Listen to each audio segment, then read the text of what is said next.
Простое и красивое соединение квадратных мотивов крючком. Таким способом я часто соединяю мотивы в детских пледах.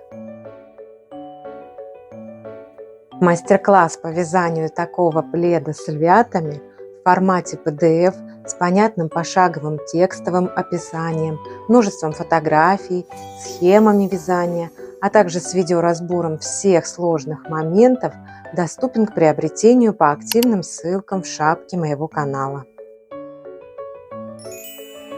Для начала располагаем пару квадратов рядом друг с другом лицевой стороной вверх.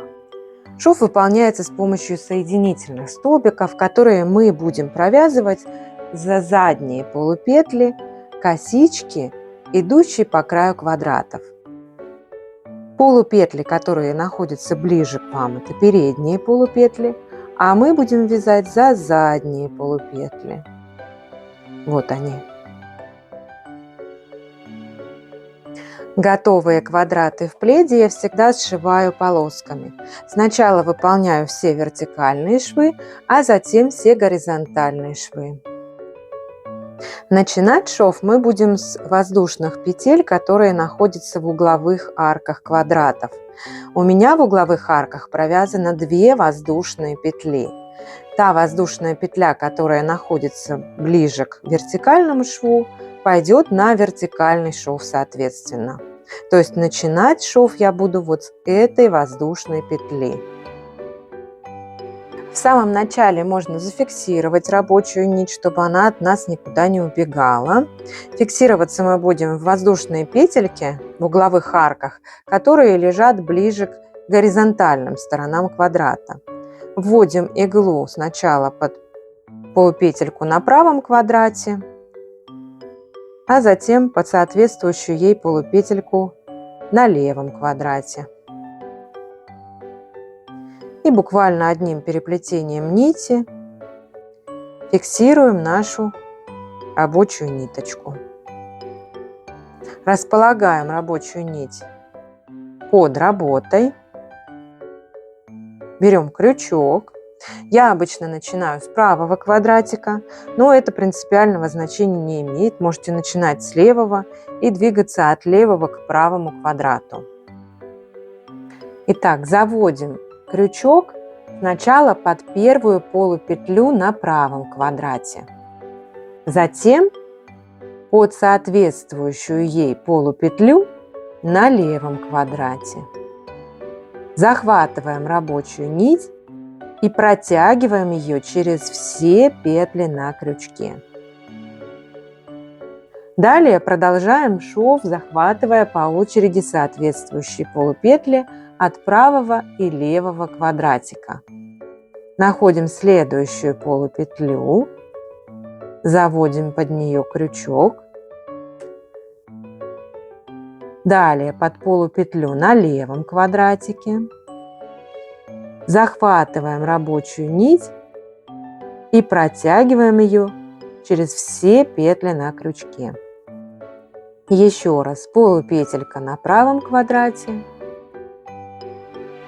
на левом, захватываем рабочую нить и протягиваем через все петли на крючке. В результате на лицевой стороне у нас получается вот такая красивая косичка, а на изнаночной стороне шов вообще практически не заметен.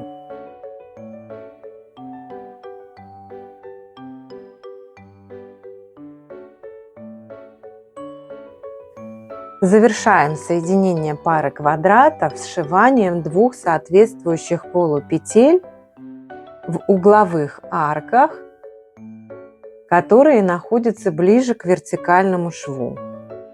Захватываем полупетлю на правом квадрате, затем на левом и также протягиваем рабочую ниточку через все петельки на крючке.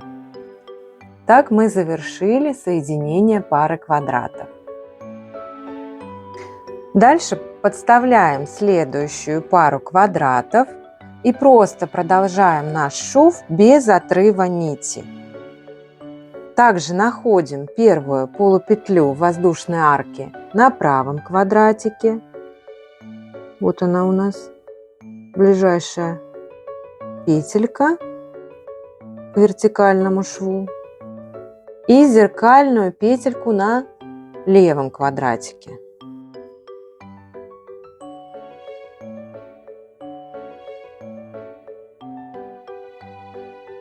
Вот она.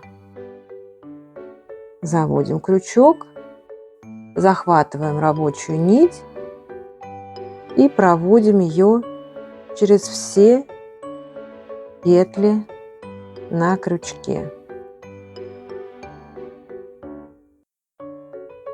То есть мы просто продолжаем дальше наш шов, как вот мы шли. Также теперь мы будем дальше сшивать следующую пару квадратов.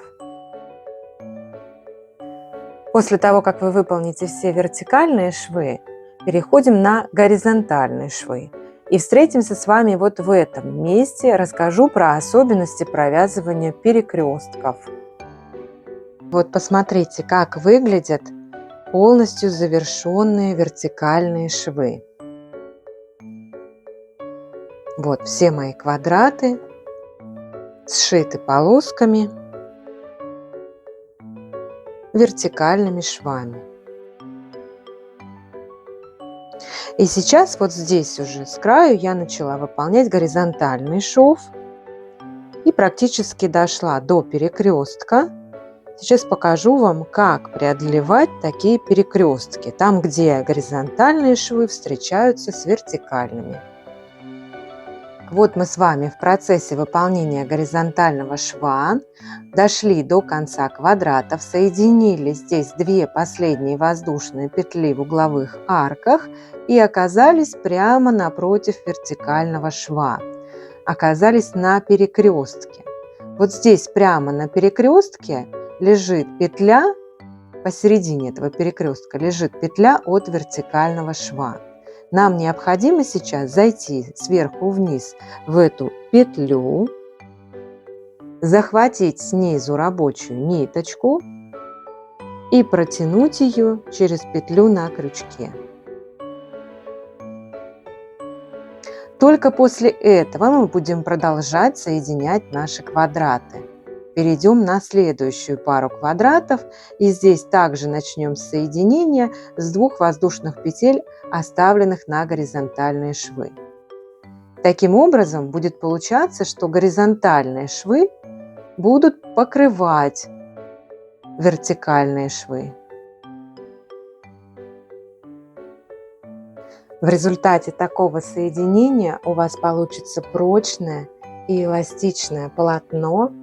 Шов выглядит аккуратно и эстетично с обеих сторон.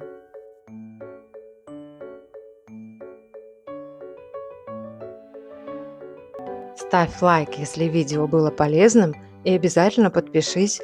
У меня впереди еще много интересных проектов.